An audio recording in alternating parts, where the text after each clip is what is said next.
आज हम लोग एग्जाम के व्यू से जो 2 नंबर में इम्पोर्टेंट क्वेश्चन आता है बिहार बोर्ड में उसके बारे में डिस्कस करेंगे।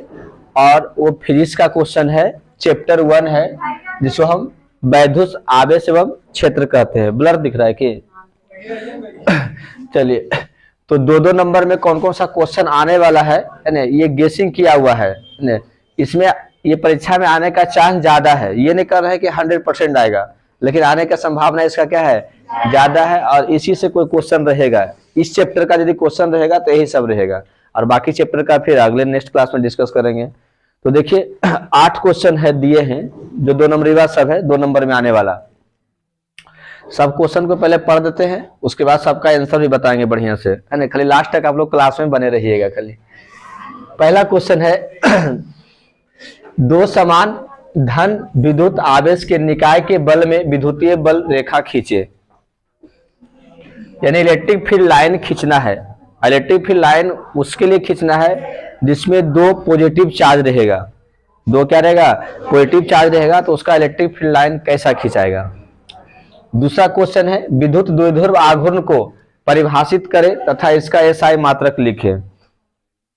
विद्युत द्विध्रुव आघूर्ण मतलब इलेक्ट्रिक डायपोल मोमेंट का डिफिनेशन लिखना है, परिभाषा लिखना है, और इसका एसआई मात्रक बताना है। एसआई मात्रक क्या होता है पता है कूलाम मीटर। क्या होता है, कूलाम मीटर। तो डिफिनेशन के साथ साथ इसका एसआई मात्रक भी लिखना है। डिफिनेशन क्या होगा, इलेक्ट्रिक डायपोल मोमेंट का परिभाषा क्या होगा विद्युत द्विध्रुव आघूर्ण का। देखिए सिंपल समझना है, यदि समान परिमाप के 2 विजातीय आवेश को कुछ दूरी से अलग करके रखते हैं तो इस प्रकार के व्यवस्था को इलेक्ट्रिक डायपोल कहते हैं। ध्यान से सुनिए, यदि 2 समान परिमाप के विजातीय आवेश का मतलब 1 + 1 - को कुछ दूरी से अलग करके रखा जाता है तो इस प्रकार के व्यवस्था को विद्युत द्विध्रुव कहते हैं, यानी इलेक्ट्रिक डायपोल कहते हैं। और किसी एक आवेश का परिमाप और दोनों आवेश के बीच के दूरी के गुणनफल को विद्युत द्विध्रुव आघूर्ण कहते हैं। कोई दिक्कत, क्लियर हो गया, लिखाने की जरूरत भी नहीं पड़ेगा। इसका एसआई मात्रक क्या होगा, कूलाम मीटर होगा। चलिए तीसरा क्वेश्चन है विद्युत आवेश के 2 मौलिक गुणों को लिखें। यानी इलेक्ट्रिक चार्ज का 2 फंडामेंटल प्रॉपर्टी लिखना है, मौलिक गुण लिखना है। तो इसमें हम 3 मौलिक गुण आपको पढ़ाए थे। एक क्या पढ़ाए थे कि चार्ज जो होता है एडिटिव नेचर का होता है, मतलब योगात्मक गुण होते हैं आवेश में, जोड़ा जाता है चार्ज को, 1 चार्ज 2 चार्ज 3 चार्ज सबको प्लस किया जाता है। दूसरा क्या होता है, चार्ज जो होता है कंजर्व होता है, आवेश संरक्षित होते हैं। संरक्षित का मतलब क्या हो गया कि आवेश ना तो निर्माण किया जा सकता है ना ही नष्ट किया जा सकता है। कोई दिक्कत। तीसरा क्या बताया थे कि चार्ज का क्वांटाइजेशन होता है, यानी आवेश का क्वांटमीकरण होता है। क्वांटमीकरण का मतलब क्या है कि किसी भी सिस्टम का जो टोटल चार्ज होगा उसमें उपस्थित इलेक्ट्रॉन की संख्या और बेसिक यूनिट चार्ज के गुणनफल के क्या होगा, बराबर होगा। अब बेसिक यूनिट चार्ज क्या होता है, जिसको मूल इकाई आवेश कहते हैं। 1 इलेक्ट्रॉन पर जो आवेश होता है उसको मूल इकाई आवेश कहते हैं। समझ में आ रहा है। यानी किसी सिस्टम में कितना चार्ज है ये निकालना है तो हम कितने इलेक्ट्रॉन है पहले ये गिन लेंगे, ठीक है। और 1 इलेक्ट्रॉन पर कितना चार्ज होता है ये ऑलरेडी हम लोग जानते हैं, कितना होता है 1.6 × 10⁻⁹ कूलाम। उसको इलेक्ट्रॉन की संख्या से क्या करना है, गुना कर देना है, टोटल चार्ज निकल जाएगा। और इस तरीका से जो हम टोटल चार्ज निकाल रहे हैं इसी को आवेश का क्वांटमीकरण कहते हैं। कोई दिक्कत। चलिए अगला क्वेश्चन जो है 4 नंबर, किसी बिंदु पर विद्युत क्षेत्र तीव्रता को परिभाषित करें, इसका एसआई मात्रक निकाले। विद्युत क्षेत्र तीव्रता का मतलब इलेक्ट्रिक फील्ड इंटेंसिटी, इसका परिभाषा बताना है किसी पॉइंट पर। तो क्या होता है इलेक्ट्रिक फील्ड इंटेंसिटी का डिफिनेशन। हाँ सिंपल देखिएगा, देखिए जैसे कि कोई आवेश हम रखते हैं तो आवेश के चारों ओर एक क्षेत्र बन जाता है। आज क्षेत्र बनता है, ऐसा क्षेत्र बनता है कि उस क्षेत्र में यदि किसी दूसरे चार्ज को ले जाते हैं तो उसमें क्या होता है, आकर्षण या तो प्रतिकर्षण बल लगता है। तो उस क्षेत्र को हम क्या कहते हैं, विद्युत क्षेत्र कहते हैं, यानी इलेक्ट्रिक फील्ड कहते हैं। कोई दिक्कत? अब उस क्षेत्र में हम किसी इकाई चार्ज को ले जाएंगे जिसको हम टेस्ट चार्ज कहते हैं। कौन सा चार्ज? टेस्ट चार्ज, यानी परीक्षण आवेश। तो उस क्षेत्र में हम किसी परीक्षण आवेश को ले जाएंगे। अब परीक्षण आवेश को ले जाने पर देखना है कि उस पर कितना बल लग रहा है। समझ रहे हैं? कितना बल लग रहा है। जितना बल लगेगा परीक्षण आवेश पर, उस बल के परिमाप को उस बिंदु का विद्युत क्षेत्र तीव्रता कहलाता है, इलेक्ट्रिक फील्ड इंटेंसिटी कहलाता है। कोई दिक्कत?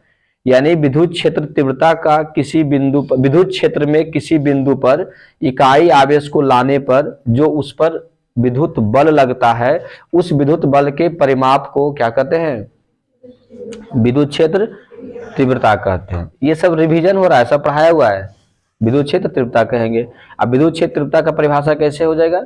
विद्युत बल और बटे आवेश बटे क्या हो जाएगा?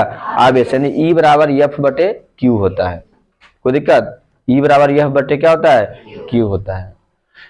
विद्युत क्षेत्र तीव्रता ये बताता है कि किसी पॉइंट से इलेक्ट्रिक फील्ड लाइन कितनी, इलेक्ट्रिक फील्ड लाइन का डेंसिटी क्या है। यदि विद्युत क्षेत्र तीव्रता ज्यादा होगा तो वहां पर इलेक्ट्रिक फील्ड लाइन का डेंसिटी क्या होगा? ज्यादा होगा, है ना। इससे ये पता चलता है, स्पष्ट होता है। अगला क्वेश्चन 5 नंबर देखिए। किसी आवेशहीन वस्तु पर 10 टू द पावर -19 इलेक्ट्रॉन दिया जाता है, उस वस्तु पर उत्पन्न आवेश की गणना करें। मतलब इतना इलेक्ट्रॉन देते हैं कोई वस्तु को, और ऐसा वस्तु को इतना इलेक्ट्रॉन देते हैं जिस पर कोई चार्ज नहीं है, पहले से कोई चार्ज क्या है? नहीं है। तो ये इलेक्ट्रॉन का संख्या हो गया। इलेक्ट्रॉन का क्या हो गया? संख्या हो गया। इलेक्ट्रॉन की संख्या को हम क्या करेंगे? खाली टोटल चार्ज निकालना है। इलेक्ट्रॉन की संख्या को खाली गुना कर देना है किससे? जितना एक इलेक्ट्रॉन पर चार्ज होता है। और एक इलेक्ट्रॉन पर चार्ज कितना होता है? 1.6 इंटू 10⁻⁻19 कूलम। बस इसको उससे गुना कर दीजिए। समझ में आ रहा है ना? और ये कौन सा नियम से आ गया? चार्ज का क्वांटमीकरण के नियम से आ जाएगा। इतना इलेक्ट्रॉन दिए हैं तो कितना चार्ज होगा? तो एक चार्ज पर कितना इलेक्ट्रॉन होता है, उसको इतने से क्या करेंगे? गुना कर देना है। अब गुना कीजिएगा तो 1.6 कूलम आएगा। कितना आएगा? 1.6 कूलम। आंसर हो गया एकदम। ये सब है एकदम आसान आसान क्वेश्चन सब है। अब आसान ये करता है बिहार बोर्ड में, हार्ड आता कहाँ? किसी बंद पृष्ठ के अंदर 2 × 10⁻⁶ सेंटीमीटर द्विध्रुव आघूर्ण का एक वैद्युत बल रखा गया है। पृष्ठ से निर्गत नेट फ्लक्स कितना होगा? समझ में आया? इसमें क्या कह रहा है ना कि कोई बंद क्षेत्र है, कोई बंद क्या है? क्षेत्र है। और इसमें हम एक इलेक्ट्रिक डायपोल लेते हैं। इलेक्ट्रिक डायपोल का मतलब जो 2 चार्ज से मिलकर बना होता है। एगो प्लस चार्ज और वो क्या होता है? Minus charge. इलेक्ट्रिक डायपोल में जब भी इलेक्ट्रिक डायपोल की बात करेंगे, विद्युत द्विध्रुव का बात करेंगे, तो उसमें कितने चार्ज होगा? 2 चार्ज होगा। और दोनों चार्ज का परिमाप सेम रहेगा, एक प्लस होगा और एक माइनस होगा। ये दिया हुआ है 2 × 10⁻⁶ सेंटीमीटर, ये इसका लंबाई है। ये इसका क्या है? लंबाई। ये 2 × 10⁻⁻ क्या आ गया? 6 सेंटीमीटर। 2 × 10⁻⁻ क्या है? 6 सेंटीमीटर। ये लंबाई है। अब कह रहा है इससे टोटल कितना फ्लक्स निकलेगा? टोटल विद्युत फ्लक्स कितना निकलेगा? कोई बता सकते हैं इसमें? कितना निकलेगा? 0 निकलेगा। कैसे 0 निकलेगा? क्योंकि इसके अंदर आवेश है ही नहीं है। कहीं अगर 2 आवेश दिख रहा है तो कैसे आवेश नहीं है? तो दोनों का आप जोड़ लीजिए, प्लस क्यू माइनस क्यू क्या होगा? 0 होगा। तो टोटल चार्ज कितना हो गया? 0 हो गया। तो टोटल चार्ज अब 0 हो गया तो पढ़े थे फाई बराबर क्यू बटे होता है एप्सिलॉन नॉट होता है, पढ़े थे ना? बताइए, ये जो वैल्यू दिया है इससे कोई मतलब है नहीं, हमें है कोई मतलब? ये खाली गुमराह करने के लिए आपको दिया गया है, ताकि अलग लेते रहे न्यूमेरिकल में और बोलो फुटबॉल हो जाएगा उसमें। तो टोटल चार्ज कितना होगा? क्यू बराबर 0 आएगा। और 0 बटे एप्सिलॉन नॉट का मान क्या होगा? 0 आ गया। तो फ्लक्स क्या हो जाएगा? 0 होगा। ये कौन सा नियम से है बताइए तो? गॉस प्रमेय से है। कौन सा नियम से है? गॉस प्रमेय से। तो गॉस प्रमेय में यही कहता है कि टोटल चार्ज को हम एप्सिलॉन नॉट से भागा देते हैं। तो टोटल चार्ज इसमें 0 है तो फ्लक्स क्या होगा? 0। कहानी खत्म। कितना आसान है। थोड़ा सा परीक्षा में लिखना है तो बना के लिखना है। क्या बना के लिखना है? इलेक्ट्रिक डायपोल का कुल चार्ज क्या होता है? जीरो होता है। नहीं, इलेक्ट्रिक डायपोल का कुल चार्ज क्या होता है? जीरो होता है। यानी कुल चार्ज बराबर प्लस क्यू और फिर प्लस माइनस क्यू बराबर क्या हो गया? जीरो हो गया। और गॉस के प्रमेय से किसी बंद सतह से निकलने वाले कुल फ्लक्स बराबर क्यू बटे एप्सिलॉन नॉट होता है। इसलिए फाई बराबर क्या होगा? जीरो बटे एप्सिलॉन नॉट बराबर जीरो होगा। इतना थोड़ा सा लैंग्वेज बना के लिखना होगा परीक्षा में, इतना शॉर्ट कर दीजिए तो नंबर नहीं मिलेगा।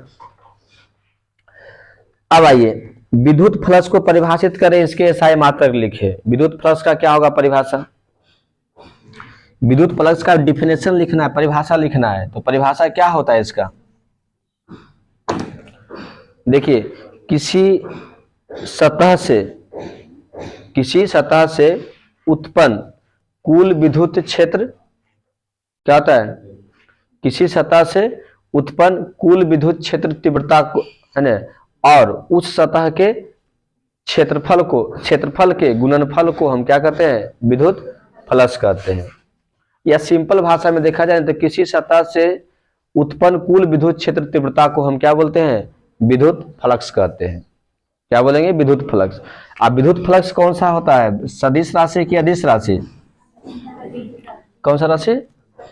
पर अदिश राशि होता है, स्केलर क्वांटिटी। क्या होता है? Scalar quantity. इसका जो परिभाषा होता है फाई बराबर E dot D S. E dot क्या होता है? डी एस होता है। जिसमें डॉट प्रोडक्ट आ जाएगा ना, जिसमें डॉट प्रोडक्ट आ जाएगा वो कौन सा राशि होगा? अदिश राशि, स्केलर क्वांटिटी। और जिसमें क्रॉस आएगा वो कौन सा होगा? सदिश राशि। तो ये होता है इसका फॉर्मूला। और इसको हम ऐसे भी लिखते हैं फाई बराबर E D S cos theta. E D S क्या लिखते हैं? Cos theta. ऐसे भी लिखा जाता है। अब थीटा क्या है? थीटा क्या है पता है? जैसे कि मान लीजिए सतह लिए, ये क्या लिए हैं? सतह, सरफेस लिए हैं, ठीक है।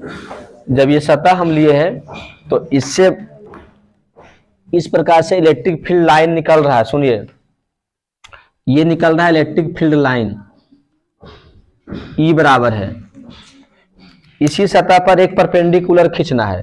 क्या खींचना है? एक परपेंडिकुलर ऐसे खींच दिए, ये लंबवत हो गया यन, ये क्या हो गया? परपेंडिकुलर यन। दोनों के बीच जो कोण बनेगा वही थीटा होगा। वही क्या होगा? थीटा होगा। जैसे कि मान लीजिए ये बोर्ड है, ठीक है, ये बोर्ड है, तो इस बोर्ड के परपेंडिकुलर ऐसे होगा, और इलेक्ट्रिक फील्ड लाइन जो भी निकल रहा है वो मान लेते हैं इस दिशा में है, ठीक है। तो ये वाला कोण होगा, ये दोनों के बीच का कोण होगा। इसके बीच का कोण है, ये इलेक्ट्रिक फील्ड लाइन है और ये प्लेन के परपेंडिकुलर है, तो दोनों के बीच जो कोण बनेगा वो क्या होगा? थीटा होगा। तो फाई बराबर E D S cos theta. और डी एस क्या है? इसका क्षेत्रफल, सतह का क्या हो गया? क्षेत्रफल होता है। कोई दिक्कत?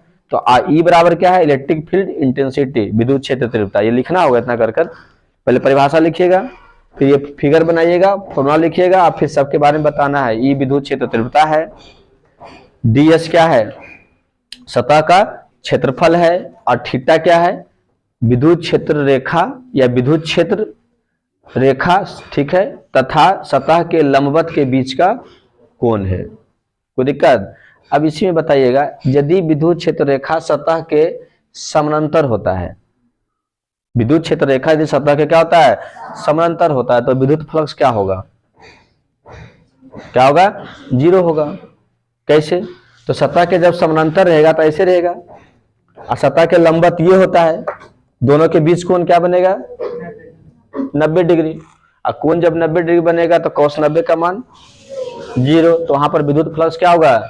जीरो होगा। तो ये ऑब्जेक्टिव में भी आता है, यदि विद्युत क्षेत्र रेखा किसी प्लेन के सतह के पैरेलल है, समानांतर है, तो उससे उत्पन्न कुल विद्युत फ्लक्स क्या होगा? जीरो होगा। क्या होगा? जीरो होगा। कोई दिक्कत? और लंबवत रहेगा तब क्या होगा? विद्युत क्षेत्र रेखा सतह के लंबवत रहेगा तब क्या होगा? एक नहीं होगा, मैक्सिमम होगा। क्या होगा? मैक्सिमम, मतलब अधिकतम। cos थीटा का मान एक होगा, और cos थीटा का एक जो वैल्यू होता है, सबसे बड़ा वैल्यू क्या होता है? एक होता है, और सबसे छोटा वैल्यू cos थीटा का सबसे छोटा वैल्यू -1 होता है।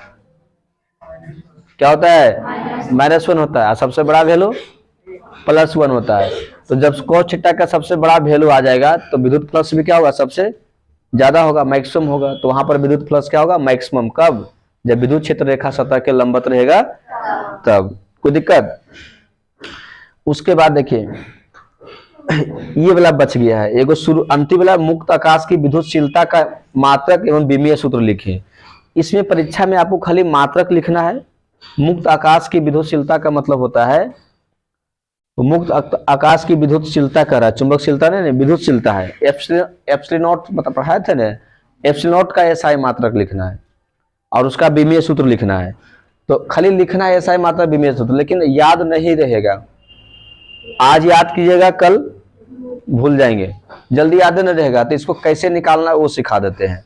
8 नंबर का और एगो 1 नंबर का फिगर बनाना है, वो दोनों बना देते हैं। बाकी इसमें और किसी में कोई डाउट है जिसमें बताना पड़े, लिखाना पड़े, तब पूछ लीजिए। अभी हो गया? चलिए, क्योंकि बाहर से ज्यादा इंपोर्टेंट आप लोग हैं, समझ रहे ना। आप लोग को यदि कहीं दिक्कत है तभी लिखाएंगे, नहीं दिक्कत है तो नहीं लिखाएंगे। दिक्कत है कहीं पर? चलिए ठीक है। YouTube से ज्यादा इंपॉर्टेंट आप लोग हैं ना।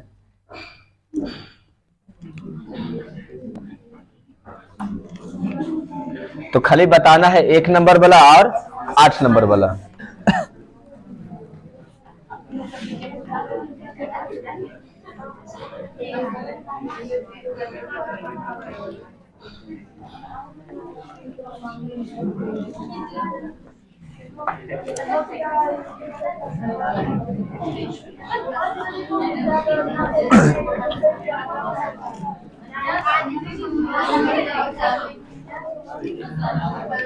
देखिए सुनिए, पहले गलत बात नहीं। 1 नंबर में कह रहा है 2 समान धन विद्युत आवेश के निकाय के बगल में विद्युत बल रेखाएं खींचना है। 2 समान धन आवेश, सुनिए, एगो ये प्लस आवेश ले लिए हैं और एगो ये प्लस आवेश, दोनों समान है, दोनों सेम प्रकार का है। तो इसके लिए क्या करना है, पहले ऐसे डॉट डॉट मिला दीजिए। जब दोनों सेम है ये तो, और एगो बीचे से ऐसे डॉट डॉट खींचिए। अब बताइएगा, प्लस प्लस आकर्षण की प्रतिकर्षण, प्रतिकर्षण, अब माइनस माइनस माइनस माइनस भी प्रतिकर्षण। बताइए, बुझौती बुझा रहे हैं कि प्लस माइनस रहेगा तब क्या होगा, आकर्षण। समझिए, उसके बाद जवाब दीजिए। धारा प्रवाह है। अब यहां से देखिए, एन विद्युत क्षेत्र रेखा निकलेगा तो किसी को कोई रुकावट है नहीं, आराम जा रहा है, कोई दिक्कत नहीं। इसका भी एन निकलेगा, कोई रुकावट है नहीं, सीधा आएगा। शांत रहिए थोड़ा सा। उसके बाद देखिए, अब यदि ऐसे जाना शुरू करेगा, उधर जाना शुरू करेगा, सीधा ऐसे नहीं जाएगा, क्योंकि ये वाला धक्का मारेगा ना, ये धक्का मारे तो ये थोड़ा सा ऐसे क्या होगा, घूम जाएगा। देखिए, जैसे सीधा जाना चाहेगा ना तो नहीं जाने देगा ये, क्योंकि इसका प्रभाव इधर है, तो ऐसे मुड़ जाएगा। जैसे ऐसे हवा चलेगा तो कैसे मुड़ जाता है, ये वाला भी सीधा नहीं, ऐसे आना चाहे तो नहीं आएगा, ऐसे क्या होगा, मुड़ जाएगा। तो ये वाला गलत है, ये वाला लाइन क्या है, गलत। जितना भी निकलेगा सब उन्हें मुड़ जाएगा, जितना भी निकलेगा सब उधर मुड़ जाएगा, क्योंकि आंधी चल गया उधर पूर्वैया हवा, सब एनए की ओर भाग जाएगा। यहां तक कि जो एनए आने का प्रयास कर रहा था ना, वो भी घूम के उधर जाएगा, वो भी घूम के क्या होगा, इधर जाएगा। ऐसे आने का प्रयास कर, वो भी घूम के उधर ही भाग जाएगा। समझे, प्रतिकर्षण हो रहा है, इसका भी वही हालत। अभी इसको सबको उन्हें धक्का मार दिया तो ये छोड़ेगा नहीं, इसका भी इधर आएगा। देखिए,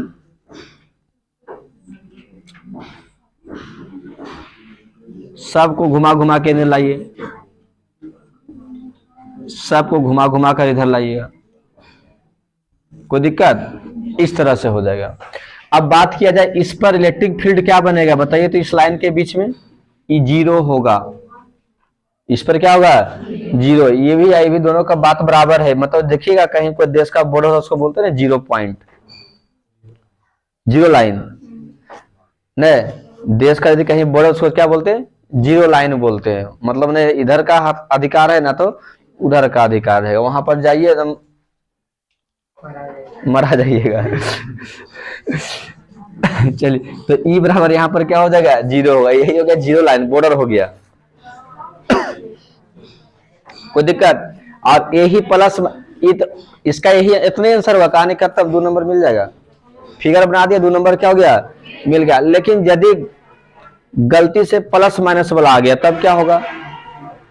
एक वो प्लस वाला रहेगा और क्या रहेगा, तो वो भी साइड से बताते हैं, मतलब इसका आंसर ना है, अलग से बता रहे हैं। एक वो प्लस है, वो क्या हो गया, माइनस। तो आप जानते हैं ना कि प्लस से विद्युत क्षेत्र रेखा निकलता है, पढ़े थे? प्लस से क्या होता है, निकलता है, और माइनस में प्रवेश करता है। नहीं, प्लस वाले से विद्युत क्षेत्र रेखा निकलता है और माइनस वाले में प्रवेश करता है। तो इनमें से विद्युत क्षेत्र रेखा निकलेगा तब से उन्हें खींच लेगा। नहीं, इधर से निकलेगा, उधर क्या करेगा, खींच लिया तो इधर चल जाएगा। यहां से निकलेगा, ऐसे जाने के लिए उधर चाहेगा, लेकिन ये क्या है, उधर कहाँ है ना, इधर आइए है ना, ऐसे खींचा जाएगा, कोई दिक्कत?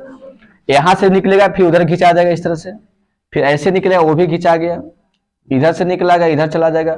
अब एन से निकलेगा तो इसको इधर उल्टा दिशा में निकल गया, तो मतलब पीछे से भाग गया, तो पीछे से भाग गया उसको छोड़ देगा, जाओ भागो, आई पीछे से आ जाएगा, इसमें आएगा ही ना, ठीक ना। अब ये ऐसे निकलेगा, खींचने का प्रयास कर ही रहा, देख रहे हैं उधर की ओर जा रहा है,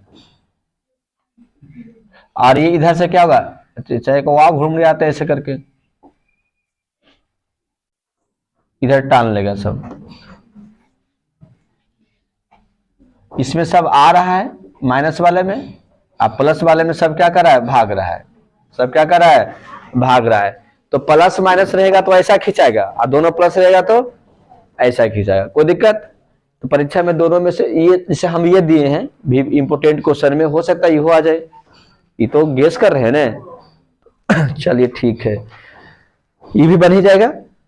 अब इसका देखिए, मुक्त आकाश का निकालने के लिए सिखाते हैं, कैसे निकाला जाता है। इसमें क्या बनाना है, अपने से नहीं बनेगा।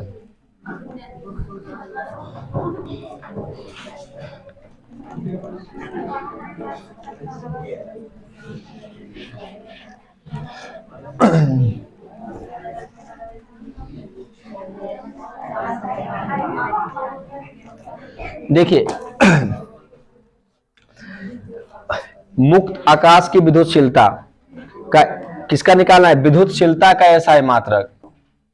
देखिए पहले लिख देते हैं, विद्युतशीलता इसको बोलते हैं इंग्लिश में इलेक्ट्रिक परमिटिविटी, इंग्लिश में क्या बोलते हैं, इलेक्ट्रिक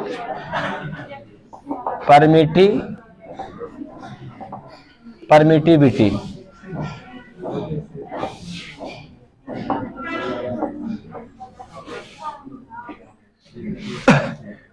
इसका जो मुक्त आकाश के लिए हम बात करते हैं,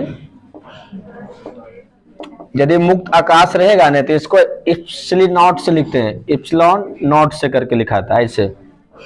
अब हमें क्या करना है ना, ये वाला जो इप्सिलॉन नॉट है ये किस फॉर्मूला में आता है हमको वो याद रखना होगा, और वो बड़ा बेसिक फॉर्मूला है, वो बड़ा क्या है, बेसिक, वो आता है कूलाम के नियम में, है ना। और नहीं याद रहेगा तो समझे फिजिक्स का इलेक्ट्रोस्टैटिक कुछ पढ़वे नहीं किए, समझ रहे, इलेक्ट्रोस्टैटिक्स का चैप्टर रटवे नहीं किए यदि वो याद नहीं है तब।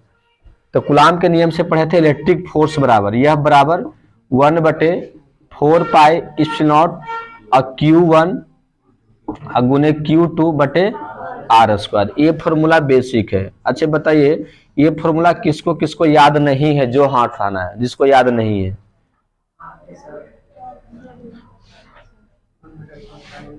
ऐठेगा तो ऐठा देंगे बढ़िया से ना, इतना हल्का नहीं याद रहेगा लग रहा है। यह बराबर 1/4 पाई एप्सिलॉन Q1 Q2 बटे क्या हो गया, R² हो गया। ये फॉर्मूला सबको याद है, चलिए ठीक है। अब इसमें देखिए हमें इसका एसआई मात्रक निकालना है और विमीय सूत्र निकालना है, तो हल करके इतना बराबर निकाले तो इसको हम इधर ले आते हैं, तो एप्सिलॉन को इधर ले आइए, तो उधर आइए आपको उधर कर दीजिए, तो 1/4 पाई तो रह गया, और Q1 Q2 इस तरह से आप लिखिएगा, नहीं तो रटना नहीं पड़ेगा, R², कोई दिक्कत? तो इस तरह से लिखा गया। यहां तक किसी को दिक्कत तो पूछिए पहले, कोई दिक्कत नहीं। आप बताइए, अब सबका एसआई मात्रक आप रखते जाइए, सबका रखते जाइए। इधर एप्सिलॉन नॉट बराबर रह गया 1/4 पाई। एप्सिलॉन 1/4 पाई का कोई ऐसा मात्रक नहीं होगा क्योंकि ये कांस्टेंट टर्म है। ये क्या है? चलिए Q1 का होगा, Q1 चार्ज है, इसका कुलाम होता है। क्या होता है? Q2 का भी क्या होगा? कुलाम होगा। तो कुलाम और गुने कुलाम ऊपर हो गया, समझे? और ये बल है, बल का ऐसा मात्रक। खामोश बैठिए, कैसे काम चलेगा? बल का ऐसा मात्रक न्यूटन। इतना भी हल्का है, न्यूटन। प्रवचन नहीं सुन रहे हैं? और आर का मतलब दूरी, और आर का ऐसा मात्रक मीटर होता है। और दूगो है ना, स्क्वायर है, तो गुने मीटर स्क्वायर। तो अब बताइएगा, ऊपर हो गया कुलाम स्क्वायर और नीचे हो गया न्यूटन और गुने क्या हो गया? Metre square. तो सबको थोड़ा सा ऊपर कर दीजिए, नीचे अच्छा नहीं लगता है। तो कुलाम पर पावर 2 और न्यूटन पर पावर -1। नीचे कुछ है, ऊपर गया तो -1 और मीटर पर पावर माइनस क्या हो गया? 2 होगा। कोई दिक्कत? तो ये हो गया। आप इसको आप ऐसे भी लिखिए, अब आगे पीछे कोई भी लिख चलेगा। इसको पहले लिखिए, इसको बाद लिखिए, इसको बाद लिखिए, ऐसे भी रहेगा तो कोई दिक्कत नहीं। ये भी सही है, ये भी क्या है? सही है। तो ये हो गया ये SI मात्रक। बताइए, ये याद नहीं रहेगा लेकिन ये याद रहेगा, निकालने के लिए भी आप लोग को आ जाएगा। ये हो गया SI मात्रक। अब निकालना है विमीय सूत्र। अभी निकालें, क्या चीज निकाले हैं? SI मात्रक निकाल दिए। अब निकालना है विमीय सूत्र, मतलब डायमेंशनल फॉर्मूला। क्या निकालना है? Dimensional formula. तो डायमेंशनल फॉर्मूला आप कैसे निकालिएगा बताइए? इसी से निकल जाएगा, ज्यादा दिमाग नहीं लगा, क्योंकि आपको खाली ये लिखना है और एक बार जो निकाले वो लिखना। ये सब नहीं वो लिखे तो नंबर मिलेगा परीक्षा में, लेकिन ये सब क्यों लिखे? ताकि ये आपको याद नहीं रहेगा। नहीं रहेगा याद, फिक्स है। कहां से याद रहेगा? जब ये फॉर्मूला नहीं याद हो सकता है तो याद रहेगा? जिंदगी में नहीं रहेगा याद। तो आइए डायमेंशनल फॉर्मूला कैसे निकलेगा। देखिए, आप यन का, इसका तो फॉर्मूला पहले पढ़े थे। सिंस यन का इसमें देख लिए, पहले न्यूटन है ना, तो यन के लिए डायमेंशनल फॉर्मूला क्या होता है? यन का मतलब न्यूटन और न्यूटन का मतलब बल। अब बल का डायमेंशनल फॉर्मूला यो नहीं पता है? ml t-2। हाँ, इसका होता है ml t- क्या होता है? 2। ये इसका डायमेंशनल फॉर्मूला हो गया। सुनिए पहले, उसके बाद देखिए, ये है कुलाम। कुलाम का डायमेंशन फॉर्मूला क्या होता है? कुलाम स्क्वायर है ना, कुलाम स्क्वायर। इसका डायमेंशन फॉर्मूला क्या होता है? पहले कुलामे के निकालते हैं। कुलाम का क्या होता है बताइए तो? AT। क्या होता है? AT, एम्पियर गुने समय। ये AT हो गया। और मीटर का क्या होता है? यम, सॉरी यल। मीटर का मतलब लंबाई, लंबाई का यल। कोई दिक्कत? इतना समझ में आया? पहले इसी से निकाल लेंगे, ज्यादा दिमाग लगाने की जरूरत है नहीं। तो आइए, एप्सिलॉन बराबर जो लिखाएगा, ये क्या था? n पर पावर -1, c पर पावर 2, m पर पावर -2, ये था ना। तो n के जगह पर क्या रख दीजिएगा? ये n के जगह पर क्या रखाएगा?